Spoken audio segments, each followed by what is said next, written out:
Yet while the kitchen may be the heart of the home, we nourish our spirits with a visit to the Lakshmi Narayan Mandir in Avoca to learn more about their history as well as enjoy an inspiring satsang with Pandit Chunellal Narayan.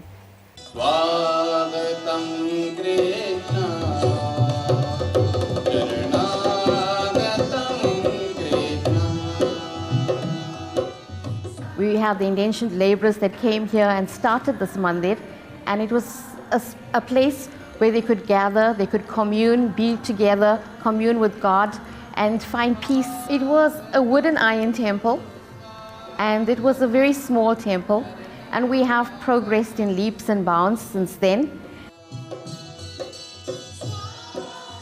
We're in the midst of the Srimad Bhagavad Katha, and it also marks the 103rd anniversary of this beautiful mandir. I suggested to the committee that let's make it a joint venture. Let's celebrate our anniversary in conjunction with Panditji's visitation here and to unpack this great epic called the Srimad Bhagavatam. Pandit Chunellal Narayan is instrumental in the Hindu Renaissance. He is an author, he is a motivational speaker, he is a Hindu missionary, and also he has won the Peace Award from the United Nations. When Panditji comes, he generally expounds the Ramayana, and he takes certain values in conjunction with his melodious voice, where he sings his bhajans. He is able to tie up the simple teachings of these great epics. He is an exponent of the Srimad Bhagavad Gita and the Ramayana and other scriptures. The Srimad Bhagavad Puran deals with the advent, the coming of Bhagwan Krishna, his leelas, his pastimes, his glories, and teachings as well. Great philosophical truths are revealed in the pages of this sacred text. In a rapidly changing society, where our youth are being bombarded by so many temptations from all directions, the message must be reinterpreted and made very pragmatic to fit the needs and the challenges that this youth face on a daily basis. So this is my method that I use to reinterpret the Ramayana, for example, to extract scenes from the Ramayana, from the verses from the Bhagavad Gita, from the Puranas, and interpret it in such a way that it really makes sense and it affects our lives.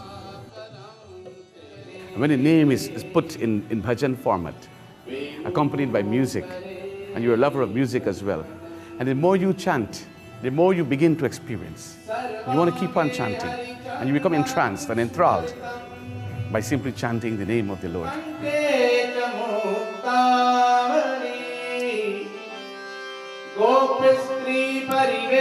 You use the solutions that they adopted to resolve their crises and use that in our day and time, in our age. So you find that it works because the scripture was not written only for that era, written for us, for this era here in which we live now.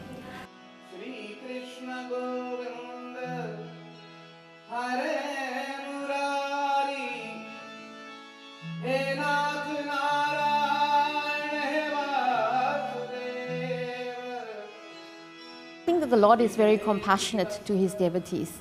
And whenever he sees his devotees struggling with this mundane existence of life, he sends forth an enlightened person, a spiritual person, to guide us, to direct us, to teach us, to enlighten us.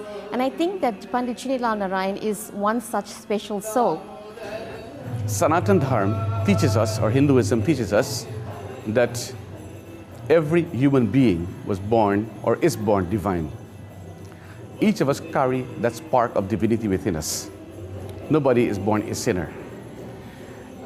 So, from birth, we're expected to grow spiritually.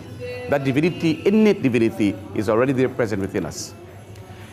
What happens in the world today is that as people evolve, both physically and intellectually, so that divinity becomes obscured by the contacts that we have with the external world.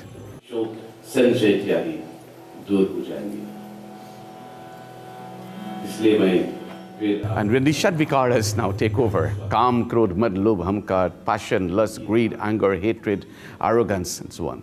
And the Bhagavad Gita teaches us it's just like a fire that is obscured by smoke.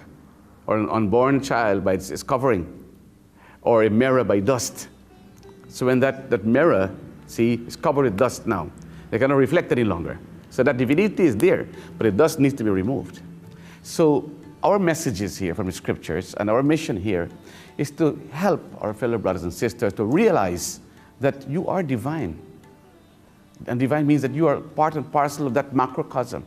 We're all, in our own way, small incarnations of that Lord.